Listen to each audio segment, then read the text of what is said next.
Hi అండి, అందరికీ నమస్కారం. వరుడు కావలెను, పెళ్ళిడొచ్చిన అమ్మాయి ఇంట్లో ఉన్నప్పుడు వినిపించే పదం ఇది.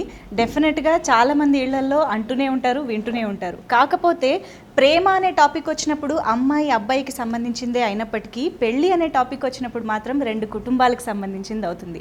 అలా వరుడు కావాలనే టైటిల్ కానీ, ట్రైలర్ కానీ, టీజర్ కానీ ఇవన్నీ చూసినప్పుడు ఇది కేవలం యూత్కి మాత్రమే కాదు, ఫ్యామిలీస్ అందరూ కలిసి వెళ్ళి చూడదగ్గ సినిమా అని అర్థమైపోయింది కదా. మరి ఇంకెందుకు ఆలస్యం, అక్టోబర్ 29th కోసం వెయిట్ చేస్తూ ఉండండి. ఇవాళ మాత్రం టీమ్ మెంబర్స్ మనతో ఉన్నారు, వాళ్ళతో ఈ సినిమా గురించి మాట్లాడేద్దాం. హాయ్ శౌర్య. హాయ్ రీతు. హలో సౌజన్య గారు.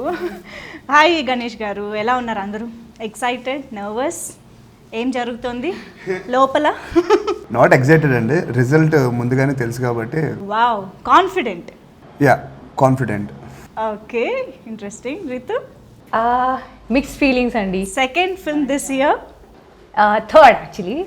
First was a direct OTT release and then second was again Tag Jagdish. ఇది third release. But yeah, I'm very excited ఎందుకంటే మా సాంగ్స్కి, టీజర్కి అండ్ ట్రైలర్కి చాలా మంచి రెస్పాన్స్ వచ్చింది. This a fun positive vibe around the film. So I'm really excited, but కొంచెం nervousness కూడా ఉంది. Okay, but yeah, 29th can't wait for it. Right. Soujanya garu, debut డైరెక్టర్గా ఇది డెఫినెట్గా మీకు చాలా చాలా ఇంపార్టెంట్ ఫిల్మ్. సో ఎలా ఉంది మీకు ఇప్పుడు? What is running through your mind? నాకు ప్లెజెంట్గా ఉన్నా నేను, ఎందుకంటే నాకు తెలిసిపోతుంది చాలా మంచి సినిమా. సో నాకు అందుకని ఏమి వేరే ఫీలింగ్స్ ఏదో. ఓకే, హ్యాపీగా ఉన్నా. ఇంట్రెస్టింగ్. అండ్ గణేష్ గారు? నర్వస్గా లేనంటే అబద్ధం అవుతుందండి. నర్వస్నెస్ అయితే ఉంది, ఎందుకంటే మేము చేసిన సినిమా అయితే బాగుంది, మాకందరికీ నచ్చుతుంది. అదే రియాక్షన్ ఆడియన్స్ నుంచి కూడా వస్తుందా రాదా అని వెయిట్ చేస్తున్నాం. మేము కూడా చాలా ఈగర్గా వెయిట్ చేస్తున్నాం మూవీని ఆన్ స్క్రీన్ చూసి ఎంజాయ్ చేయడానికి. ఎందుకంటే ట్రైలర్ అది చూసినప్పుడు చాలా కంప్లీట్గా, కలర్ఫుల్గా, చాలా ప్లెజెంట్గా అనిపిస్తుంది. ఐ థింక్ థియేటర్కి వచ్చాక చాలా హాయిగా ఉంటుందేమో సినిమా చూసిన తర్వాత అని అనిపిస్తోంది. అవును. సో శౌర్య గారు, అశ్వత్థామ ఏంటి, తర్వాత ఇదేంటి, ఆ తర్వాత రాబోయేది ఏమిటి, ఈ వేరియేషన్స్ ఏమిటండి? ఏముండాలి, కలిసి వచ్చింది. అనుకునేది ప్లాన్ చేయలేదు. అకార్డింగ్ టు స్క్రిప్ట్, ఈ స్క్రిప్ట్కి ఇలా ఉంటే బాగుంటుంది అనిపించింది. అండ్ ఈ వరుడు కావాలని మూవీకి వస్తే దీనికి ఫిట్ ఉండాలి అండ్ ఇన్షర్ట్ వేసినప్పుడు చాలా నీట్గా ఉండాలి. అండ్ దానికోసం కష్టపడడం జరిగింది. అంటే అశ్వత్థామకి మీరు బిల్డ్ చేసిన బాడీ ఒక అయితే, వరుడు కావాలనికి చాలా సింపుల్గా లీన్ అయిపోయాను. లీన్ అయ్యారు. మళ్ళీ లక్ష్యాకి మేము లాక్డౌన్ టైంలో కూడా కొన్ని ఫొటోస్ చూసి ఆశ్చర్యపోయాం. అవును, కొంచెం బల్కీగా. సో ఎలా మెయింటైన్ చేశారు ఈ సినిమాకి మధ్యలో? అంటే ఆ దానికి దీనికి మధ్యలో ఇలా లీన్ అవ్వడం అనేది కొంచెం ట్రాన్స్ఫర్మేషన్ కొంచెం చాలా కష్టం అండి. చాలా కష్టం. అదే ఆ ప్రాసెస్ నచ్చింది నాకు. నా బాడీని ఎంత అబ్యూస్ చేయాలి అంత అబ్యూస్ చేశాను ఈ ప్రాసెస్లో. నేను బాడీని మీరు అబ్యూస్ చేశారా, బాడీ మిమ్మల్ని అబ్యూస్ చేసి ఉంటుంది? నేనే బాడీని అబ్యూస్ చేశాను, ఏంటది అని. అండ్ దీంట్లో ఒక సీక్వెన్స్ ఉంది, 15 minutes సీక్వెన్స్. నేను అప్పుడే రివీల్ చేయదలుచుకోలేదు. సో ఆ సీక్వెన్స్కి I have to put on weight again. ఆ పర్టికులర్ సీక్వెన్స్కి. సో జర్క్ రాకుండా అసలు. సో దానికి మళ్ళీ నేను వెయిట్ పుట్ ఆన్ అయ్యి మళ్ళీ I get back to normal thing అన్నమాట. Wonderful, hats off to your dedication. So మా గుమ్మ కాస్త ఇప్పుడు భూమిగా మా ముందుకు వస్తుంది. కానీ అబ్బా, అసలు ట్రైలర్ చూసిన వాళ్ళందరికీ అలా హుక్ లాగా పట్టేసింది భూమి క్యారెక్టర్, డౌట్ లేదు అసలు. ఎస్, మా ఫ్రెండ్స్కి కూడా చాలా నచ్చింది క్యారెక్టర్. అవునా? So they very excited to watch the film. మా ఫ్యామిలీ మెంబర్స్కి, ఫ్రెండ్స్కి అందరికీ చాలా నచ్చింది. కొంచెం యాటిట్యూడ్ ఉన్న అమ్మాయిల్లో అందం ఉంటుంది కదా, ఎలా అయినా క్యారెక్టరైజేషన్. అమ్మాయి అంటే కొంచెం యాటిట్యూడ్ ఉంటేనే బాగుంటుంది. సో ఎలా అనిపించింది భూమి అనేది? నాకు తెలిసి బాగా గుర్తుండిపోయే క్యారెక్టర్ అని అనిపిస్తోంది. కన్సీవ్ చేయడంలో ఎలా అనిపించింది? సో ఫస్ట్ థింగ్ ఈజ్ ఇది ఒక ఆథర్ బ్యాక్డ్ రోల్ అండి. When this film came to me I got really excited because చాలా వేరియేషన్స్ ఉన్నాయి క్యారెక్టర్లో. అండ్ క్యారెక్టర్ చాలా బాగా డిజైన్ చేశారు. So I was really excited to play the role and I'm hoping it will make an impact. And ఈ film తర్వాత అందరు నన్ను భూమిగా గుర్తుపెట్టుకుంటారని నేను ఆశపడుతున్నాను. నాకు యాక్చువల్లీ బృందావనంలో కాజల్ క్యారెక్టర్ భూమి పేరు ఉంటుంది. అది ఎంత బాగా ఇప్పటికీ నాకు గుర్తుందో, నాకు తెలిసి ఇది కూడా అలా గుర్తుంటుందని అనుకుంటున్నాను. Hopefully, yes, fingers crossed. So Soujanya garu, ఏంటో నేను లైన్గా వస్తున్నాను అని అనుకోకండి, బట్ నా టాపిక్స్ కూడా అలాగే వస్తున్నాయి. Yeah, I'm very happy for you. Sithara entertainments లాంటి బిగ్ బ్యానర్లో శౌర్య లాంటి wonderful hero, of course Ritu, ఈ కాంబినేషనే చాలా మ్యాజికల్గా అనిపిస్తుంది. సో మీ డెబ్యూ మూవీ ఇలాంటి ఒక కాంబినేషన్ సెట్ అవ్వడం ఎలా అనిపిస్తుంది? మీరు ఎక్స్పెక్ట్ చేశారా? నేను అసలు ఇలా ఎక్స్పెక్ట్ చేయలేదు. అంటే ఇప్పటివరకు ఇండస్ట్రీలో ఉమెన్ డైరెక్టర్కి ఇలాంటి ఇంట్రడక్షన్ ఎప్పుడు అంటే లాంచ్ ఇలాంటి లాంచ్ అయితే లేదు. బట్ అది చాలా అదృష్టం, చిన్నది కాదు, చాలా పెద్ద విషయం అసలు. అవును అవును. అంటే శౌర్య గారు లాంటి హీరో కానీ, రీతు గారు లాంటి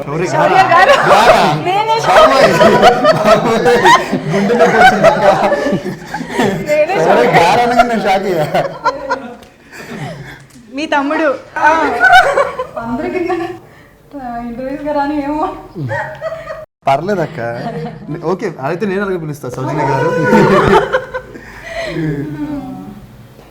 కానీ అలా అంటే అంటే తమ్ముడు చాలా మందికి ఫస్ట్ డైరెక్టర్స్ చాలా మంది లాంచ్ చేశాడు, కానీ అంటే ఫీమేల్ డైరెక్టర్లో ఫస్ట్ అనే లాంచ్ చేశాడు. సో అండ్ రీతు ఆ సబ్జెక్ట్ కరెక్ట్. సో అంటే వీళ్ళందరూ ఒప్పుకోవడం చాలా లక్ అసలు. అంటే ఇలా సెట్ అవ్వడం, ప్రకాష్ గారు ఆర్ట్ డైరెక్టర్ అవ్వచ్చు, నవీన్ గారు ఎడిటర్ అవ్వచ్చు, కెమెరామెన్ అవ్వచ్చు, అసలు చిన్న విషయం అయితే కాదు, చాలా పెద్ద విషయం. నాకు చాలా అంటే ఆ ఫీలింగ్స్ చెప్పలేను కానీ. రైట్. ఓకే, ఫస్ట్ ఇంటర్వ్యూ కదా మీకు ఇది. నెక్స్ట్ వద్దన్నా ఆపరు మీరు, అలవాటు అయిపోయింది. First movie. సో గణేష్ గారు అండ్ మీరు ఈ అంటే అసలు ఫస్ట్ ఆఫ్ ఆల్ మీరు ఎప్పుడు ప్రాజెక్ట్లోకి రావడం జరిగింది? కథ ఎవరు అనుకున్నారు? మీ డిస్కషన్స్ గురించి చెప్తారా కొంచెం? ఈ కథ సౌజన్య గారిదండి. ఓకే. వాళ్ళు కొన్నాళ్ళుగా వర్క్ చేసిన దాంట్లోకి చిన్నబాబు గారు నన్ను ఒకసారి పిలిపించారండి. పిలిపించి మా దగ్గర ఒక కథ ఉంది, అది ఒకసారి మీరు వినండి అని చెప్పారు. సౌజన్య గారు, శరత్ అనే రైటర్ ఇద్దరు కలిసి ఒక స్క్రీన్ ప్లే వర్కౌట్ చేశారు. ఓకే. అందులో నాకు ఈ పాయింట్ బాగా నచ్చిందండి. ఆ అమ్మాయి ఇందులో ఒక లేడీ ఒక ఉమెన్ స్టోరీ చెప్తే ఎలా ఉంటుంది, అంటే వాళ్ళ సైడ్ నుంచి చెప్తే ఎలా ఉంటుంది అనేది, లేడీస్ టెల్లింగ్ ఉమెన్ స్టోరీస్ అన్నది కొత్త విషయం అండి. అది ఆ పాయింట్ నాకు బాగా నచ్చింది. అందులో ఆ చెప్తున్న పాయింట్, ఆ పాయింట్ని తీసుకొని మళ్ళీ దానికి స్క్రీన్ ప్లే రీవర్క్ చేశానండి. రీవర్క్ చేసిన తర్వాత మళ్ళీ చిన్నబాబు గారు, సౌజన్య గారు అంతా ఓకే చేసిన తర్వాత వెళ్ళి ఒకసారి శౌర్య గారికి నెరేషన్ ఇచ్చాను. ఇచ్చినప్పుడు ఆయన ఫస్ట్ రియాక్షన్, ఎందుకంటే ఆయన ఫస్ట్ ఆడియన్స్లా అనిపించింది నాకు దానికి. ఆయన ఇచ్చిన రియాక్షన్ కానీ దానికి మనం డెఫినెట్లీ చాలా వర్కౌట్ అవుతుంది. ఎందుకంటే ఉమెన్ స్టోరీ అని చెప్పాను, హీరో ఎక్సైట్ అవుతున్నారు అంటే దాంట్లోనే ఉందండి మ్యాజిక్. ఎందుకు ఆయన అంతగా ఎందుకు ఎక్సైట్ అయ్యారు ఈ స్టోరీ విన్నాక, హీరో ఎందుకు ఎక్సైట్ అయ్యారు అన్నదే ఈ సినిమాలో ఉన్న అసలు పాయింట్ అండి. ఓకే. మొత్తం భూమి గురించి చెప్తున్నట్టు ఉంటుంది, కానీ ఫైనల్గా బయటకు వస్తుంటే ఆకాశమే గుర్తుంటుంది. నాకు నచ్చింది ఏంటంటే స్క్రిప్ట్ అనేది అందరికంటే పెద్దది, పెద్ద హీరోల కంటే పెద్దది ఏంటంటే స్క్రిప్ట్. కథ ఏం పెద్ద హీరో అంటారు అందరూ, అది నిజం. ఈ కథలో ఏంటంటే గణేష్ గారికి వచ్చిన తర్వాత, సరే మీకు గుర్తున్నా, ఆయనకి చాలా ఉన్నాయి. ఒక జోన్లో ఇంత చిన్న గీత గీసి రౌండ్గా స్టోరీ దాంట్లోనే ఉండాలి, ఏది బయట నుంచి వెళ్ళకూడదు, బయట నుంచి రాకూడదు. సో చాలా కష్టం దీంట్లో ఈ కథలో రాయడం అనేది. ప్రతి డైలాగు ఆలోచించి రాయాలి. అండ్ ఆయనకి ఎక్కువ లీనియన్స్ తీసుకోవడానికి లేదనమాట. అంటే లిబర్టీ లేదు, ఒక క్యారెక్టర్ని తీసుకొచ్చి కథ చెప్పేయచ్చు, ఒక డైలాగ్ ఇలా చెప్పేయచ్చు అని చెప్పి. చాలా కష్టం ఇలాంటి కథలకి. 2 hours కూర్చుని ఎంటర్టైన్ చేయాలంటే జనాల్ని చాలా కష్టం.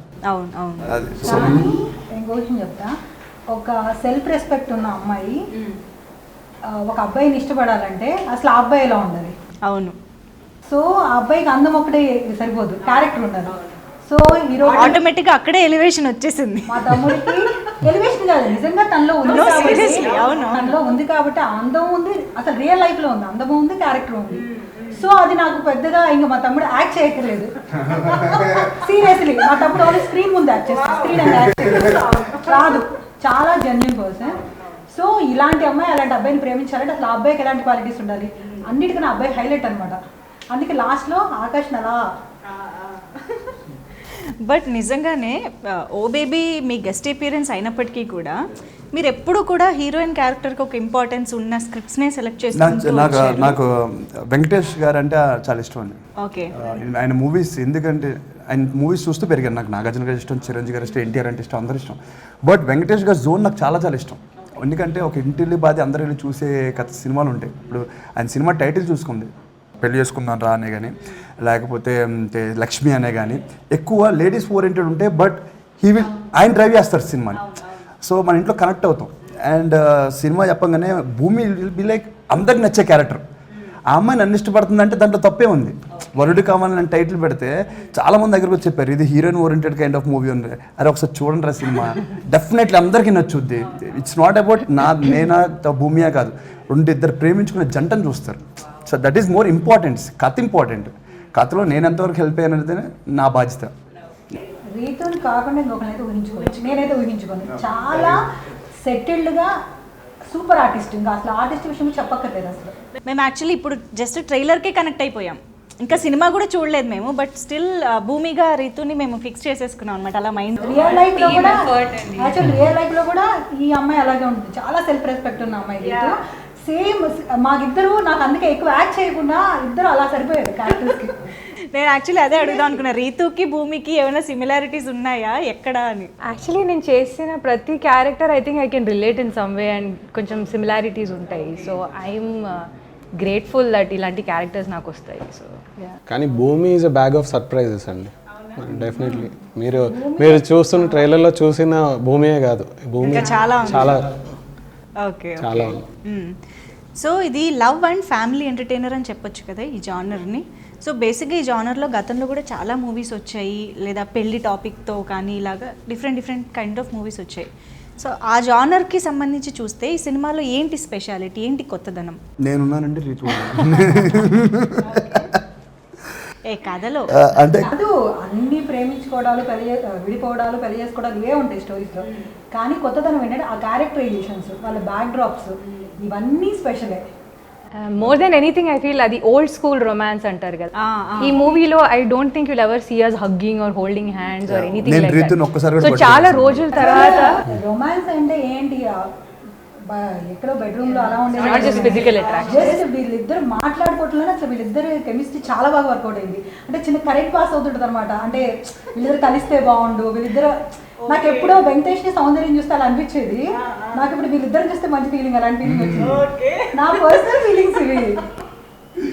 నా పర్సనల్ Honestly, ఒక లవ్ స్టోరీ వర్క్అవుట్ అవ్వాలంటే I think the pairing needs to really work out. So I think we both have that sync on screen. అవును.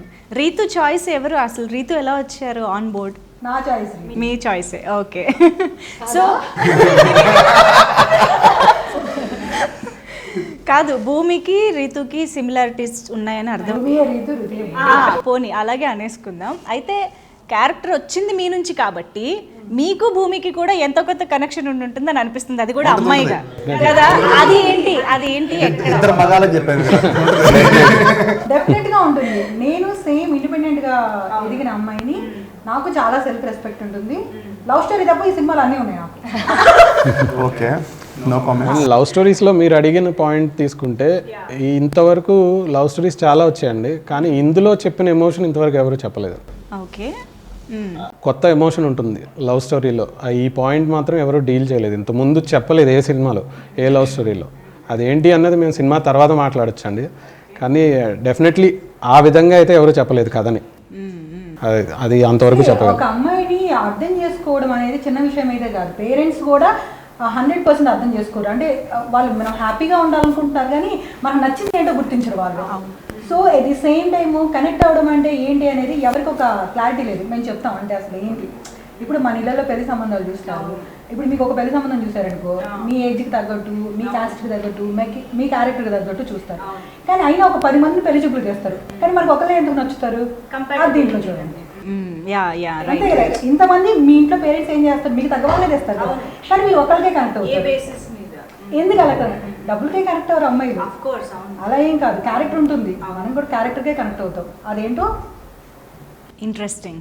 ఈ సినిమా చూడాలి. డిఫరెంట్ పాయింట్ ఆఫ్ వ్యూలో చూపిస్తున్నారు. ఈ సినిమా ఖచ్చితంగా చూస్తారు. నాకు చాలా అబ్బాయిలు కాల్ చేస్తున్నారు. అంటే యంగ్స్టర్స్ ఉంటారు కదా, నాకు చాలా కాల్స్ వచ్చాయి. అన్ని యంగ్స్టర్సే. నేను ఇది ఫ్యామిలీ అనుకున్నాను కానీ యూత్ని కూడా చాలా అట్రాక్ట్ చేస్తుంది సినిమా. కానీ నేమింగ్ కూడా భలే ఉంది. క్యారెక్టర్స్ ఆకాష్ అండ్ భూమి కదా. భూమి, ఆకాష్. వెంటనే భూమి ఆకాశం కనెక్ట్ అయిపోయేలాగా. ఇది ఎవరు కాయిన్ చేశారు? ఆకాష్ నేను పెట్టాను, భూమి ఆకాశవాణి అన్నది వీళ్ళు అనుకున్న టైటిల్ అండి. అయితే నాకు ఈ కథలు వీళ్ళిద్దరికి ఉన్న వేరియేషన్ వలన ఆకాశ్ వాణి అలా అనుకున్నారా first? అంటే బాణి మీన్స్ సంస్కారవంతమైన అమ్మాయి కదా మీనింగ్ అలా అయితే ఆకాశం సేమ్ కదా. వీళ్ళిద్దరు మధ్యన ఉన్న అంత డిఫరెన్స్ ఉంది ఇద్దరికి. సో ఆకాశం భూమి వీళ్ళిద్దరు కలవలేరు. వీళ్ళిద్దరిని కలిపేది ప్రభావతి. ప్రభావతి అంటే సూర్యకిరణం. ఓకే. సో ఆ ప్రభావతి క్యారెక్టర్ నదియా గారండి. ఈ సినిమాకి అతిపెద్ద అసెట్ ఏమన్నా ఉంటే నదియా గారు. నదియా గారిని ఇంతవరకు ఒకలాగానే చూస్తూ వచ్చారు. ఇందులో చూసినట్టుగా ఇంతవరకు ఎవరు చూడలేదు. ఒక మిడిల్ క్లాస్ మదర్ ఎమోషన్ ఏంటి, ఇలాంటి మదర్ నాకు ఉండాలనుకోవటం. అలాగే మురళీ శర్మ గారు ఒక 30 years వచ్చిన అమ్మాయి పెళ్లికి తాపత్రయపడుతున్న మదర్. అవును. ప్రతి అమ్మాయి కూడా ఈ కథతో రిలేట్ అవుతుందండి. అంటే ఇలాంటి పేరెంట్స్ నాకు ఉండాలి అనుకుంటుంది. ప్రతి అమ్మాయి ఖచ్చితంగా మళ్ళీ వాళ్ళ పేరెంట్స్ తీసుకెళ్ళి ఈ సినిమా చూపిస్తుంది. అలాగే ప్రతి అమ్మాయి ఇలాంటి అబ్బాయి, ఇలాంటి వరుడు కావాలను అని చెప్తుంది. వావ్, శౌర్య ఉంటే ఆటోమేటిక్గా వస్తుంది. చూసాం కదా మనం ప్రపోజల్స్. ఎనీవేస్, సో శౌర్య డెఫినెట్గా ఒక రియలిస్టిక్గా ఉన్న క్యారెక్టర్స్ని ప్లే చేయడం చాలా కష్టమైన విషయం. ఇప్పుడు ఒక యాక్షనో డ్రామానో ఈ వీటితో పోలిస్తే ఇది ఇంకా కొంచెం అండర్ ప్లే చేస్తూ చేయడం అనేది ఇంకా కష్టమైన విషయం అని అనిపిస్తూ ఉంటుంది. సో ఈ క్యారెక్టర్ కన్సీవ్ చేయడంలో మీకు ఎలాంటి డిఫికల్టీస్ కానీ ఛాలెంజ్ కానీ ఉన్నాయి? నాకు అంత డిఫికల్టీ ఏం అనిపించలేదండి. ఎందుకంటే నేను ఫస్ట్ స్క్రిప్ట్ విన్న వెంటనే దాంట్లో నేను కనిపించాను కాబట్టి నేనే కాదు, ఏ హీరో అయినా సరే అది యాక్సెప్ట్ చేస్తాం, కనిపిస్తాం. అరే రేపు పొద్దున్న ఇలా ఉండాలి, మన ఈ డైలాగ్ చెప్తున్నాము, సో అది ఫిక్స్ అయిపోయిన తర్వాతే విల్ సే ఎస్ ఈ సినిమాని ప్రాజెక్ట్ చేస్తున్నా అని చెప్పి. సో కనిపించిన వెంటనే ఏం చేస్తామంటే దాంట్లో మనం ఏ సైడ్లో ఆ పార్ట్ని తీసుకెళ్ళి మన సినిమాలో కూర్చోబెట్టాలి. అది కరెక్ట్గా సింక్ అయిందా లేదా డైరెక్టర్కి కానీ రైటర్కి కానీ కెమెరామెన్ కానీ వీళ్ళందరికీ అందరికీ ఒకేలా కనిపించాలి. శౌర్య అనేవాడు నా ఒక్కడికి శౌర్య కనిపిస్తుంది కాదు కదా, డైరెక్టర్ కనిపించాలి, భూమి కనిపించాలి, అందరికీ కనిపించాలి. సో ఆ ప్రాసెస్ని చూస్తే నాకేమనిపించిందంటే ఇంత డీసెంట్గా నేను ఇప్పుడు ప్లే చేయలేదు. సో ఒకవేళ నేను ఒక అమ్మాయితో ఉంటే, నాకు నచ్చిన అమ్మాయితో నేను ఉంటే ఆల్మోస్ట్ వరుడు కావాలని సినిమాలు ఎలా ఉంటానో అలాగే ఉంటాను నేను. ఆల్మోస్ట్ 70 to 80% నేను అలాగే ఉంటాను. సో అది నా క్యారెక్టర్ బేసిక్లీ బయట. సో ఈజీగా పోర్ట్రేట్ చేశాను నేను. Wonderful. Okay, I think Nadiya గారితో మీకు ఎక్కువ కాంబినేషన్ సీన్స్ ఉంటాయి. Yeah, because she plays my మా mother మదర్ in కాబట్టి ఆబ్వియస్గా అంటే మా అత్తగారు కదా. కలిపేశారా? But yeah, I feel lucky to have gotten the opportunity to work with her. I mean, she looks so beautiful on So screen. beautiful. And చాలా మంది చెప్పారు you actually look like mother and daughter. So I feel like it's a huge compliment, you know. So yeah, very fortunate to have worked with her, Murali Sharma garu. Amazing cast and yeah, I had a great time working with her. What is it you learned from Nadiya garu? I just like her energy on set, and she has this great energy, and she's childlike, so very easy to work with. Edi airs undavu, edi attitude undavu. She's such a big star, but she's just like super chill on set. So that's what I really like about her. Wonderful. Okay, so music ఈ సినిమాకి చాలా చాలా పెద్ద asset, already prove అయిపోయింది. విశాల్ చంద్రశేఖర్ గారు has given wonderful 2 songs and ఇప్పుడు background score. And Thaman గారు మనకి ఇప్పుడు రిలీజ్ అయినవి 2. యా, సో విశాల్ చంద్రశేఖర్ గారు చేస్తుండగా తమన్ గారి ఈ 2 songs స్పెషల్గా రావడం ఎలా జరిగింది? ఎవరు చెప్తారు? అది ఎవరు చెప్తారు? అది చిన్నబాబు గారి కాల్ అండి. యాక్చువల్లీ ఇందులో మాకు ఒక ఫోక్ సాంగ్ కావాలి.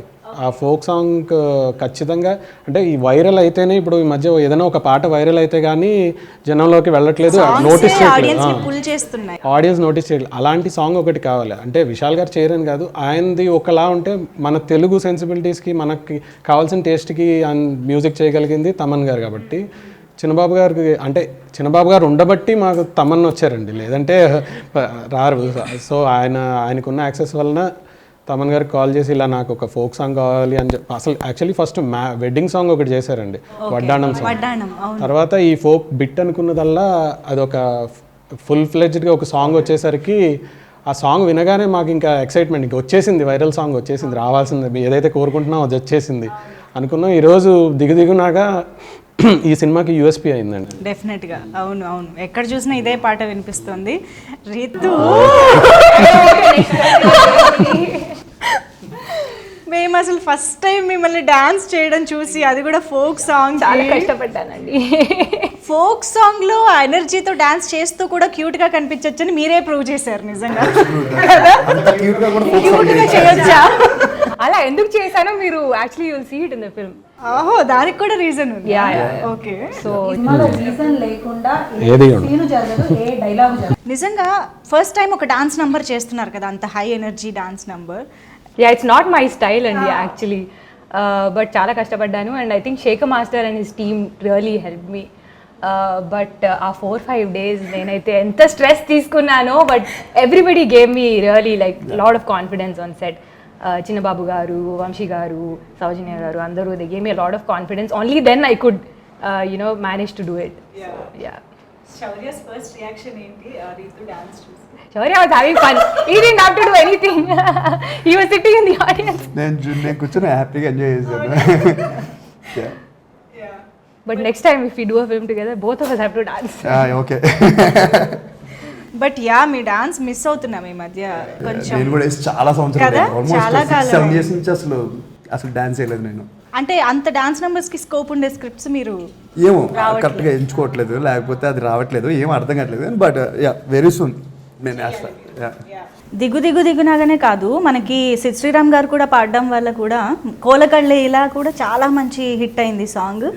So I think on screen చూసినప్పుడు కూడా అవి చాలా రిఫ్రెషింగ్గా ఉంటాయని అనిపిస్తుంది. నా ఫేవరెట్ సాంగ్ అండి కోలకల్లి అనేది, నా ఫేవరెట్ సాంగ్ అది. ఈ సినిమాలో నాకు వన్ ఆఫ్ ది ఫేవరెట్ అది. Yeah, you? Same, and I also like the Sangeet song, Vaddanam Chuttesi. అది కూడా బాగుంటుంది. Yeah, okay.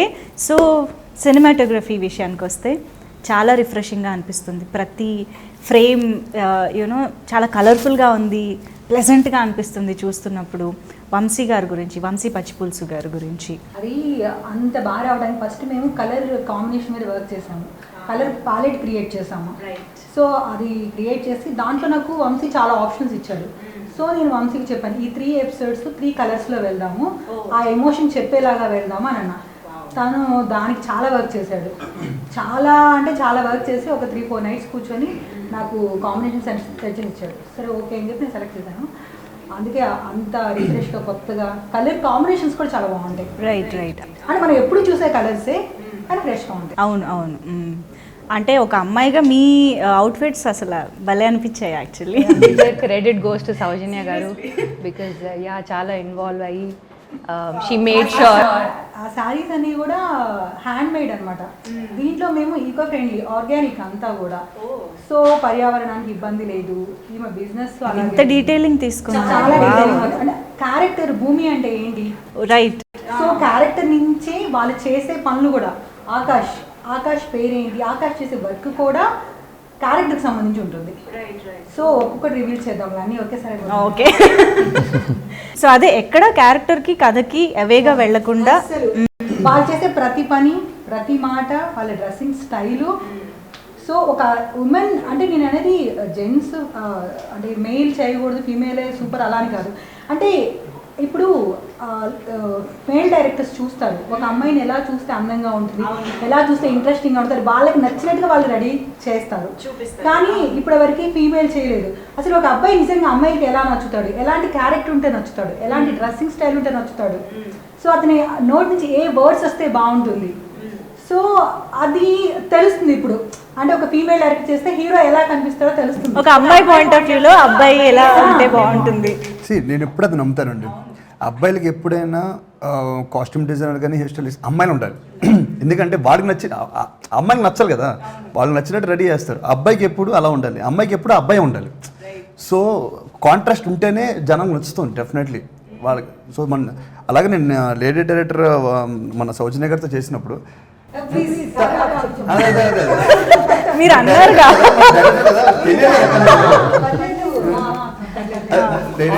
డైరెక్టర్ అక్క, లేడీ డైరెక్టర్ అయిన సౌజన్య మా అక్క. సినిమా తీసినప్పుడు నన్ను ఇలా చూడాలనుకుంటున్నా. నేను ఎప్పుడు అలా చూసుకోవాలి సీరియస్లీ. ఇన్షర్ట్ కానీ అది కానీ క్లాస్గా ఫైట్ చేస్తున్నప్పుడు హెయిర్ ఎగరకూడదు, డ్రెస్ నలగకూడదు. అక్క అలా ఫైట్ చేస్తారు అక్క, నాకు అలాగే నీట్గా కావాలి. అంత నీట్గా ఎలా కొడతారు అక్క? సో అలాగే చేయించండి. సో సితారా ఎంటర్టైన్మెంట్స్ వండర్ఫుల్ బ్యానర్. సినిమాకి ఏం కావాలో వీలైతే దానికన్నా ఎక్కువే ఇచ్చి మరి మనకి వండర్ఫుల్ అవుట్పుట్ని తీసుకొస్తూ ఉంటారు బ్యానర్. సో మీరు first time. So how was it associating with Sitara? It's beautiful అండి. అంటే Sitara entertainments and Haarika Haasini creations ఈ సినిమాకి ఇద్దరు ఒకళ్ళే ఉన్నారని నా ఫీలింగ్ బేసిక్లీ. ఓకే. ఒక సినిమాని ఇంతలాగా ప్రేమించచ్చా? బికాజ్ ఒక మాట చెప్తానండి, ఒక ప్రయాణం స్టార్ట్ అయిన తర్వాత మన ఇష్టమైన డెస్టినేషన్ మన యూఎస్కే కానీ లేకపోతే అమలాపురమే కానీ ఎక్కడికైనా ట్రావెలింగ్ స్టార్ట్ అయిన తర్వాత చిన్న చిన్న ఇబ్బందులు వస్తుంటాయి, వెళ్ళిపోదాం అనిపిస్తుంది. కానీ ఒక మనిషి మాత్రం ఎప్పుడు డ్రైవ్ చేస్తూ ఉండాలి, డెస్టినేషన్ కూడా డ్రైవ్ చేస్తూ ఉండాలి. అలాంటి డెస్టినేషన్ డ్రైవ్ చేస్తారు చిన్నబాబు గారు అండ్ వంశీ గారు. అంటే మనకి ఎన్ని ఇబ్బందులు ఉన్నాయన్నీ నీకేం కాదు, మేము ఉన్నాం, నేను చూసుకుంటాం, నువ్వు ధైర్యంగా ఉండు, సినిమా కోసం చేయాలి అని ఒక్కరినే కాదు. బికాజ్ సినిమా అంటే నేను ఒక్కరిని, రీతు ఒకటి, డైరెక్టర్ ఒకటి కాదు కదా, 500 నుంచి 1000 మంది మధ్యలో పనిచేస్తుంటారు ఈ సినిమాకి. సో వీళ్ళందరినీ కలుపుకుని పోయి ఒక డెస్టినేషన్ తీసుకెళ్ళి కూర్చోపెట్టి ఆ సినిమాకి అందరికీ నచ్చేలాగా కొన్ని కోట్ల మంది నచ్చేలా తీయాలంటే it's not a small issue. అది దానికి ఒక విజన్ ఉండాలి, దానికి ఒక పేషెన్స్ ఉండాలి. అది సత్తా ఉన్న ప్రొడక్షన్ హౌస్ ఇది సితారా అండ్ హారిక క్రియేషన్స్ రెండు. And Sitara entertainments track record మీరు చూడండి, you know that they only produce quality films. And చాలా బాగా చూసుకున్నారు, not just as actors but అందరినీ, టెక్నీషియన్స్ని అందరినీ చాలా బాగా చూసుకున్నారు. అండ్ చిన్నబాబు గారు I think is my favourite. I feel like is a man of few words if I'm not wrong. So ప్రతిసారి ఫుటేజ్ చూసినప్పుడు he would come to me and say చాలా బాగా చేస్తున్నావు ఇది అది అని. So it gave me a lot of confidence అండి, not just చిన్నబాబు గారు, వంశీ గారు also. So I really enjoyed working with this production house. And ఇంకా ఎన్నో మూవీస్ చేయాలి అని ఐఎమ్ హోపింగ్. చాలా రెస్పాన్సిబిలిటీగా చేస్తారు సినిమా. అంటే యూత్ సినిమా ఏ జానర్ సినిమాలు చేసినా సరే చాలా రెస్పాన్సిబిలిటీగా ఉంటారు. అంటే అది మా సార్ని చూస్తే అర్థం ఉంది, చిన్నబాబు సార్ని. ఆయన క్యారెక్టర్ ఏదైతే ఉంటుందో, ఆయన ఎలా ఉండాలనుకుంటారో సొసైటీకి ఇచ్చే సినిమాలు కూడా అంతే, ఆయన పట్ల ఆయన ఎంత బాధ్యతగా ఉంటారు. సో ఆడియన్స్ పట్ల కూడా చాలా బాధ్యతగా చేస్తారు అది. సో ఇలాంటి సినిమాలు తీయాలి, వారిని మనం తప్పుదో పట్టించకూడదు అలా అని చెప్పి నేనేంటి మెసేజ్లు అవి కాదు, మెసేజ్ కాదు. ఒక సినిమాని చూసినప్పుడు చాలా హ్యాపీగా సరదాగా వెళ్ళిపోవాలి. అది యూత్ ఎంటర్టైన్మెంట్ అయినా, అది ఫ్యామిలీ అయినా. ఇప్పుడు దీంట్లో అన్నీ ఉన్నాయి, యూత్, ఫ్యామిలీ, అన్ని ఏజెస్ వాళ్ళు, 18 నుంచి 60 ఏజ్ వరకు అందరూ చూడొచ్చు సినిమా. చిన్న పిల్లల దగ్గర నుంచి అంటే అక్కడి నుంచి అందరూ చూడొచ్చు సినిమా. అంత రెస్పాన్సిబిలిటీగా ఉంటారు వీళ్ళు. డబ్బుల కోసం లేదు, ఈ సినిమాకి ఇంతే పెట్టాలి, ఇంత పెట్టకూడదు. సినిమాకి ఏం అవసరం, సీన్కి ఏదో అవసరం. నేను అన్నా సరే సార్ ఇదా ఎందుకు, ఆ సీన్ అలానే కావాలి, దానికి ఖర్చు పెట్టమంటారు. ఎవరు అలా చెప్పరు. బేసిక్గా డైరెక్టర్లు అడుగుతారు, ప్రొడ్యూసర్స్ ఇవ్వరు. కానీ ఇక్కడ అడిగిన దానికన్నా కూడా సీన్కి అవసరమైంది కరెక్ట్గా ఇస్తారు. ఇంతకుముందు సినిమా రిలీజ్ అంటే అది ఆబ్వియస్లీ థియేటర్స్ అనే ఉండేది. ఇప్పుడు ఓటీటీయా థియేటర్సా అని మనం స్పెషల్గా మెన్షన్ చేస్తూ ఆడియన్స్కి ఇంజెక్ట్ చేయాల్సిన పరిస్థితి వచ్చింది. సో లాక్డౌన్ డిఫికల్టీస్ అందరికీ తెలిసిందే, ఛాలెంజెస్. బట్ ఈ సినిమాకి సంబంధించి ఎప్పుడైనా ఆ డిస్కషన్ వచ్చిందా, ఓటీటీయా థియేటరా అన్నది కానీ? రాలేదు, అస్సలు రాలేదు. సార్ చాలా క్లియర్ ఉన్నారు, చిన్నబాబు సార్. ఈ సినిమాని ఎలా చూడాలనుకున్నారు, ఎక్కడ చూడాలనుకున్నారో ఆయన మైండ్లో చాలా క్లారిటీ ఉంది. ఇంకొక మాట రాదు, ఒకటి ఫిక్స్ అయ్యారంటే అంతే, ఇంకా మాట్లాడట్లేదు మనం, అది కనిపిస్తుంది అంతే మనం. And we are glad that 29th థియేటర్స్లో సినిమా రిలీజ్ అవుతుంది. అందరం చక్కగా పండగలాగా ఫ్యామిలీతో కలిసి వెళ్ళి చూడొచ్చు. And coming to dialogues, Ganesh గారు, ఐ థింక్ నేలవిడిచి సాము చేయకుండా, అంటే మీరు ఇందాక అన్నట్టు ఆ క్యారెక్టర్స్ని ఆ పరిధి దాటకుండా ఎట్ ద సేమ్ టైం రియలిస్టిక్గా ఉంటూనే ఎంటర్టైనింగ్గా కానీ సినిమాటిక్గా కానీ కూడా చెప్పడం, ఇది ఎంత ఛాలెంజింగ్ అనిపించింది, ఎంత స్పెషల్గా ఉంటాయి డైలాగ్స్? డెఫినెట్లీ అండి. ఇందాక సౌర్య గారు అన్నట్టు ఇందులో ఏది మాట్లాడినా కొలత వేసి మాట్లాడాలండి. ఏదో అవేగా ఉన్న ఒక్క మాట మాట్లాడినా తెలిసిపోతుంది అనమాట. స్క్రిప్ట్లోని పేపర్లోంచి వచ్చి మళ్ళీ కొడుతున్నట్టు ఉంటుంది ఆ పదం. దాన్ని ఫస్ట్ నన్ను చెప్పాలంటే కూడా చిన్నబాబు గారు నేను రాశానన్న దానికంటే ఆయన నాతో రాయించుకున్నారంటే కరెక్ట్ అండి. అండ్ వంశీ గారు విషయానికి వస్తే ఆయన యాక్చువల్లీ ఈ 2 లాక్డౌన్స్ చూసామండి ఈ సినిమాతో. ఫస్ట్ ఒక షెడ్యూల్ జరిగిన తర్వాత లాక్డౌన్ వచ్చింది. అప్పుడు ఒక 7 months అలా ఆగిపోయి ఉంది సినిమా. ఆ టైంలో చాలా చాలా మంచి ఆఫర్స్ వచ్చినాయి, అంటే సినిమాకు ఉన్న లుక్ కానీ కలర్ కానీ. సెకండ్ లాక్డౌన్ టైంలో అయితే ఇంకా వచ్చినాయండి. బట్ వీళ్ళు మాత్రం ఇది థియేటర్స్ సినిమా, థియేటర్స్లోనే చూడాలి, ఇది థియేటర్స్లో ఎక్స్పీరియన్స్ చేయాలి అంటూ తీసుకెళ్ళారండి. అండ్ డైలాగ్స్ విషయానికి వస్తే చాలా, అంటే పెద్ద పెద్ద మాటలే ఉండవు, అంటే ఎంత ఎమోషన్ మాట్లాడినా కానీ లేమ్యాన్కి కూడా అర్థమయ్యేలా ఉండాలి. అంతేగాని మీరేమి ఫిలాసఫీ చెప్పొద్దు, ఇది చెప్పొద్దు, క్లియర్గా ఇప్పుడు పుస్తకం అన్న డైలాగ్ ఉంది, ఈరోజు అందరూ మాట్లాడుతున్నారు దాని గురించి. అయితే యాక్చువల్లీ ఆ డైలాగ్ సినిమాలో వస్తే ఇంకా ఎక్కువ ఇంపాక్ట్ ఉంటుందండి. ఆ సిచ్యువేషన్లో ఆ డైలాగ్ వింటే ఇది ఎందుకు ఇక్కడ రాశారన్న దానికి ఖచ్చితంగా ఇంపాక్ట్ ఉంటుందండి. అలాంటివి ఈ సినిమాలో చాలా ఉన్నాయండి. ప్రతి సీన్లోనూ ప్రతి క్యారెక్టర్, అంటే ఆ క్యారెక్టర్స్ లేకపోతే రాయలేమండి, ఆ క్రెడిట్ మాత్రం సౌజన్య గారికి ఇవ్వాలి. ఈ క్యారెక్టర్ ఇలాగే ఉండాలండి, ఇలా మాట్లాడకూడదు, ఏదైనా కొంచెం ఇది తేడాగా ఉంటే ఇది ఎందుకు రాస్తున్నారండి అని నాతో ఒకవేళ నన్ను అడిగి నేను కన్విన్స్ చేయాలని చూస్తే చిన్నబాబు గారికి వెళ్ళి ఇది వద్దండి అని చెప్తా ఉండేవారు. కానీ చాలా డైలాగ్స్ అండర్లైన్ చేస్తారు, అంటే గుర్తుపెట్టుకుని బయటకు వచ్చి డిస్కస్ చేస్తారు, చాలా బాగా రాస్తారు. అలాంటి విషయం అంటే చాలా బాగా చేయడం పక్కన పెడితే ఒక డైలాగ్సే కాదు, టీం వర్క్, అన్ని వర్క్స్ చేశారు, అన్నీ చూసుకున్నారు ఆయన. ఫస్ట్ డైలాగ్స్, దాని తర్వాత మిగతా అన్ని వర్క్స్ మాతో పాటు కలిసి వర్క్ చేస్తారు. డైలాగ్ రాసిన పని అయిపోయింది అన్నట్టు కాకుండా ఈ రోజు వరకు డైలాగ్ రాయడంతో పని స్టార్ట్ అయింది. కానీ ఆ విషయంలో నేను చాలా థ్యాంక్స్ చెప్తా గణేష్ గారికి. అన్ని విషయాల్లో ఈ రోజు వరకు నాతో, ఇప్పుడు కాదు రేపు రిలీజ్ అయ్యే వరకు కూడా ఆయన అలాగే ఉంటారు, అయిన తర్వాత కూడా మేము ఇలాగే ఉంటాం. ఎప్పటికీ ఇలాగే ఉంటుందండి. వెరీ గుడ్ అనమాట. అంటే చాలా అలా ఎవరు ఉంటారు, లేదు నేను వీళ్ళని కాదు, నరియా బాగుంటుంది, ఈ డైలాగ్స్ ఇలా బాగుంటాయి, ఆ విషయంలో చాలా గైడ్ చేశారు, నాకు చాలా సపోర్ట్ అనమాట. మూవీలో వాయిస్ ఓవర్స్ కూడా నాకు చాలా నచ్చాయి. Those dialogues are really good Ganesh గారు. సూపర్. సో మీతో మాట్లాడాక ఈ సినిమా గురించి ఇంకా ఎక్స్పెక్టేషన్ పెరిగింది, థియేటర్లో సినిమాని చూసి ఎక్స్పీరియన్స్ అవ్వాలి అనే ఆతృత పెరిగింది. So thank you so much to the whole team, all the very best. We're waiting for October 29th. Thank you so much.